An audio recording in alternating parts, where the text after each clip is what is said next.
नमस्कार, मैं हूं आंचल सिंह और आपका स्वागत हमारे चैनल पर। आखिरकार चाइना ने यह स्वीकार कर लिया कि गलवान घाटी के मुठभेड़ में उसका कमांडिंग ऑफिसर मारा गया है। तो ये आधिकारिक तौर से उन्होंने पहली बार एक्सेप्ट किया। इससे पहले वो ये कह रहे थे कि हम आंकड़े नहीं बताएंगे क्योंकि इससे तनाव बढ़ जाएगा। और सच्चाई क्या है, वो आंकड़े इसलिए छुपाने की कोशिश कर रहे हैं क्योंकि उनको पता है कि उनकी जनता जो है, अपनी जनता को ये दिखाने की कोशिश करते हैं कि हमारी आर्मी दुनिया की सबसे बेस्ट आर्मी है, चाइना सबसे शक्तिशाली देश है। लेकिन सच्चाई सबको पता है कि दुनिया की सबसे कायर आर्मी वो चाइनीज आर्मी है। वहीं पर हमने देखा कि एक वीडियो वायरल हो रहा है जिसमें भारत और चीन के सीमा पर किस तरीके से भारतीय सैनिक चीनी सैनिकों को एक थप्पड़ मारते हैं और वो गिर जाते हैं। तो ये दिखाई देता है किस तरीके से कि वो डरे हुए हैं वहां पर, और भारतीय सैनिक किस तरीके से उनका मजाक भी उड़ाते हैं कि आप गोलगप्पे खाएंगे। यानी कि जहां पर चीनी सैनिक इतनी भारी मात्रा में है और उसके बावजूद भी हमारे सैनिकों के जो शौर्य हैं, जो वीरता उन्होंने दिखाई, किस तरीके से उनका मजाक उड़ा रहे हैं। तो उसके बाद से ट्विटर पर यह भी ट्रेंड कर रहा है गोलगप्पे खाओगे, क्योंकि जिस तरीके से इंडियन आर्मी ने उनको मजे चखाए, जिस तरीके से गलवान घाटी में उनकी रीढ़ की हड्डियां तोड़ी, गर्दन मरोड़ी, और उसके बाद अब वहां की वीडियो वायरल हो रही है जो सीमा की वीडियो है। तो ये देख सकते हैं कि किस तरीके से चाइना की आर्मी सबसे कायर आर्मी है और दूसरी तरफ वो दुनिया में अपने आप को वीर दिखाने की कोशिश करते हैं और ये कहते हैं कि हमारा देश, हमारी आर्मी सबसे बेहतर है। इसी वजह से वो आंकड़े भी छुपा रही है। तो इसी विषय पर चर्चा के लिए हमारे साथ है राजनीतिक विश्लेषक पवन त्यागी। सर, आपका बहुत बहुत स्वागत हमारे चैनल पर। सर, ये खबर जो होगी ये सबसे दुखद खबर होगी कांग्रेस के लिए, क्योंकि कांग्रेस इससे पहले ये कहती आ रही है कि कोई भी चीनी सैनिक गलवान घाटी में नहीं मारा गया है। लेकिन चाइना सबसे पहले इसे एक्सेप्ट कर रही थी। वो बोल रही थी हमारे तरफ से भी भारी सैनिक हताहत हुए हैं। अब उन्होंने ये भी स्वीकार किया कि कमांडिंग ऑफिसर मारा गया। लेकिन कांग्रेस इस बात को नहीं मान रही है। हमारे सेना के जवान शहीद हुए, उस बात को वो मानती है। लेकिन जब हमारे जो सेना है ये कहती है कि 50 से ज्यादा उनके सैनिक मारे गए, ये बात कांग्रेस नहीं मानती। अब जब उन्होंने स्वीकार कर लिया है, आप इस पर क्या कहेंगे? क्या कांग्रेस अब इस बात को मानेगी या राहुल गांधी जब कहेंगे तब वो मानेगी? देखिए, मुझे लगता है कांग्रेस केवल उस बात को मानेगी जिसको ग्लोबल टाइम लिखेगा जी, या चाइनीज राष्ट्रपति जो कहेंगे वो बोलेंगे। सर, अब तो चाइना ने भी स्वीकार कर लिया। तो चाइना ने स्वीकार कर लिया है, अब वो मुंह दिखाने के लायक नहीं है, क्योंकि अभी तक राहुल गांधी और सोनिया गांधी यही बोलते आ रहे थे कि भारत की क्षेत्र में, सीमा में, जमीन पर कब्जा कर लिया है चाइना ने और भारतीय सैनिकों ने सरेंडर कर दिया है। अभी जब आपने कहा कि वो जो चीन बॉर्डर का दृश्य है जिसमें भारत के सैनिक मजाकिये लहजे में उनको कह रहे हैं गोलगप्पे खाओगे क्या, तो इसका मतलब देखिए, इससे बॉडी लैंग्वेज और बातचीत से पता लगता है कि भारत के सैनिक बॉर्डर पे जब दुश्मन आमने सामने है, बदतमीजी कर रहा है, घुसपैठ की कोशिश कर रहा है, तब भी वो कितने इजी मूड में है कि वो पूछ रहे हैं गोलगप्पे खाओगे क्या, मतलब थप्पड़ मारने को ही पूछ रहे हैं, पिटोगे क्या। तो और थप्पड़ मार रहे हैं आराम से और वो गिर रहे हैं। तो मतलब भारत का सैनिक बहुत, ऐसा समझिए कि उनके शौर्य का तो कोई पराक्रम का मुकाबला नहीं है पूरी दुनिया में। इसीलिए वो जाने जाते हैं कि विषम परिस्थिति में भी किस तरह से अपने को कूल माइंड रखते हुए वो फैसला करते हैं। हथियार बगल में है, कमर पे राइफल टंगी है, उसके बावजूद भी सरकार की तरफ से अगर ऑर्डर नहीं है, कांग्रेस ने वो समझौता कर दिया था, तो बाउंड हैं, क्योंकि जो सत्ता बोलती है, जो उनका मंत्री बोलता है, उनका अधिकारी बोलता है, उसको वो फॉलो करते हैं। भारतीय सैनिक वास्तव में हर परिस्थिति में ईजी भी रहता है और अपनी सेनाओं की चौकसी के लिए सतर्क भी रहता है और उसको करना जानता है अच्छे से।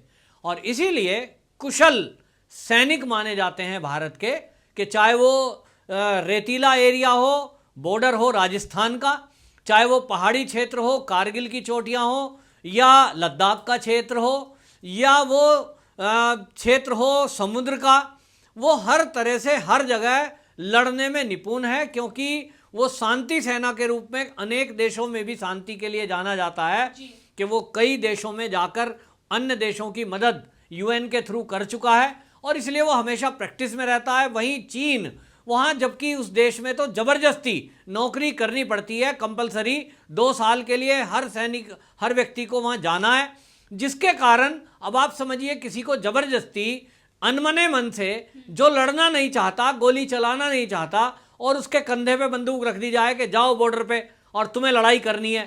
लड़ाई हो नहीं रही है, उसको गोली चलाने का अभ्यास नहीं है, एक भी गोली कभी चलाई नहीं है। ये इतने हल्के हल्के चीनी बच्चे हैं जो उसमें भर्ती कर दिए जबरदस्ती, वो अगर गोली चलाएंगे ना राइफल लेके तो पीछे को खुद ही ना गिर जाएं, झटका ही सहन ना कर पाए गोली का, तो उनको आदत नहीं है। वहीं भारत के जो सैनिक हैं, आप भारत के गांव गांव में देखिए, वो बंदूकों से ऐसे ही फायर करते रहते हैं। सरकार मना करती रहती है हर फायर मत करो, वो तो लेके ऐसे ही गोली खेल खेल में चला देते हैं। तो भारत के गांव के ज़्यादातर लोग सेना में भर्ती हैं, और शहरों में भी जो लोग जाते हैं और ऑफिसर बनते हैं, गांव हो या शहर, उनको इतनी कड़ी ट्रेनिंग दी जाती है कि उस ट्रेनिंग का असर है कि हर परिस्थिति में भारतीय सैनिक अपने दुश्मन से लोहा लेने में निपुण है। और इसीलिए चाइनीज सैनिक तो कहीं टिक ही नहीं पाएंगे। भारत का अभी जहां भी मुकाबला हुआ है वहीं मात खाएंगे।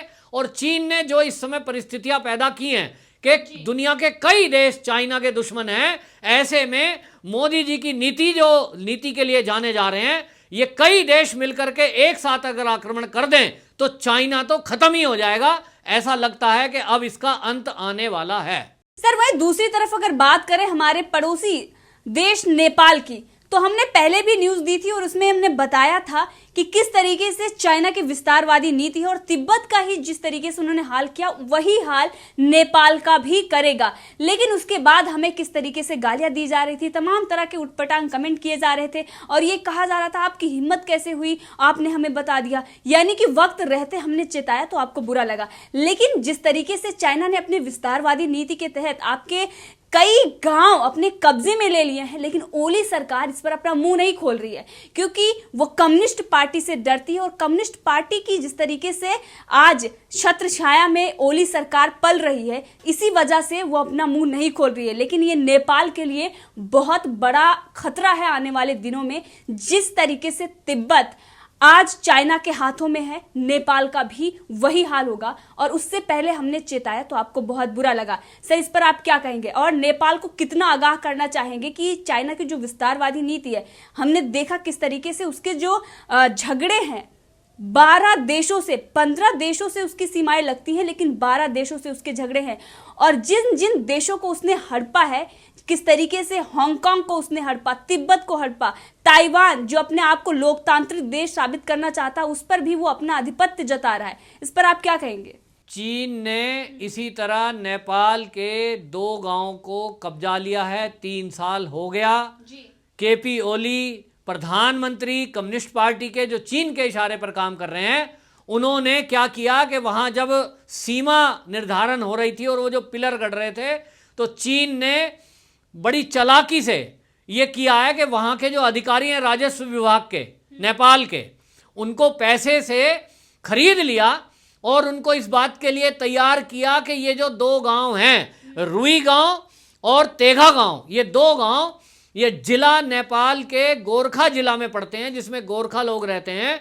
ये गोरखा जिले के 2 गांव, इनका जो सीमा का पोल गढ़ना था तारबंदी के लिए, जैसा होता है बॉर्डर एरिया पे, तो वो पोल लगे हैं वहाँ। उस पोल को इन 2 गांवों को अलग दिखाते हुए, माने उसे चीन के एरिया में, तिब्बत एरिया में दिखा दिया और नेपाल से काट दिया। वहाँ रहने वाले लोग, क्योंकि बॉर्डर लग गया, अब वो चीन का बॉर्डर हो गया, वहाँ से भारत भी आना जाना आसान हो गया। वहाँ से आराम से घूमते हुए आ जाइए, कोई तारबंदी है नहीं, बॉर्डर एरिया है नहीं, बस केवल वहाँ पिलर गड़े हुए हैं पहचान के लिए। और नेपाल ने उन पिलर गाड़ने में राजस्व विभाग के अधिकारियों ने रिश्वत खाकर चीन से, और उस पर ओली सरकार ने आंख मूंदे रखी। अब पता लग रहा है कि अब तो चीन उस पर दावा कर रहा है कि ये गांव हमारे हैं, जबकि 60 साल तक पिछले उस पर नेपाल का ही हक था। राजस्व विभाग में आज भी उनके डाटा, उनका राजस्व उगाही, गांव के लेखा बही, वो सब नेपाल सरकार के पास है आज भी, और दस्तावेजों में पिछले 60 साल से दाखिल है। उसके बावजूद भी चीन अब कह रहा है कि ये तो दोनों गांव, तेगा और रुई गांव, ये तो हमारे हैं। तो इसी तरह अब वहां जनता में आक्रोश धीरे धीरे आ रहा है कि तुम काला पानी पे तो आपत्ति कर रहे थे, जो कि भारत सरकार ने शंकर भगवान के दर्शन के लिए, वो मानसरोवर यात्रा के लिए केवल सड़क बनाई है, और वो अपने क्षेत्र में बनाई है, भारत के क्षेत्र में बनी है। लेकिन तुम भारत से झगड़ा करने को तैयार हो रहे हो, जिससे हमारा रोटी बेटी का इतना पुराना संबंध है, और चीन पर कुछ नहीं बोल रहे हो। इसका मतलब केपी ओली चीन से मिलकर नेपाल पर कब्जा कराने के लिए काम कर रहे हैं, बढ़ चुके, और उन्होंने कोई गुप्त समझौता किया है कि वो नेपाल के इसी तरह से तिब्बत की तरह पूरे नेपाल पर चीन का कब्जा कराने का कोशिश करेंगे, और इस तरफ वो अपने एजेंडे पर काम कर रहे हैं। नेपाल की जनता को चेतना होगा। आपने जैसा कहा कि पहले आपके चैनल के माध्यम से एक खबर चली थी कि चेतावनी दी थी कि भाई चाइना का एक अपना चरित्र है कि वो पड़ोसी मुल्कों की जमीन को हड़पना चाहता है।